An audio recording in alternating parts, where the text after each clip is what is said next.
We have friends who do not celebrate Christmas because they say December 25th is really a pagan holiday.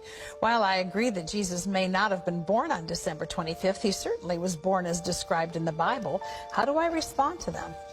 Well, in a sense, tell them they're right. You see, the winter solstice a couple of days later was the shortest day of the year, and the pagans had something called Saturnalia. And it was a time of lawlessness because all the laws were suspended.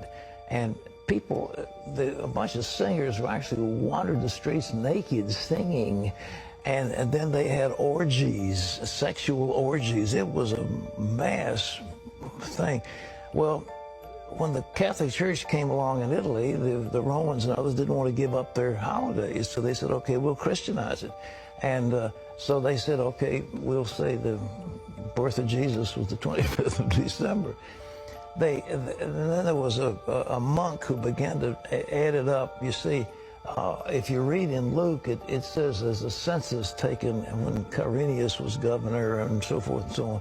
And they could take those leaders and figure the exact time dating from the foundation of Rome. And that's when the dates were established. And so they get pretty close to the date. But to say it's the 25th, shepherds were out abiding in the field. It gets a little cold at night. I mean, were they out there in the middle of winter? You know, I don't know. I've been out there on the shepherd's field and on Christmas Eve. It's very nice. But it's cold.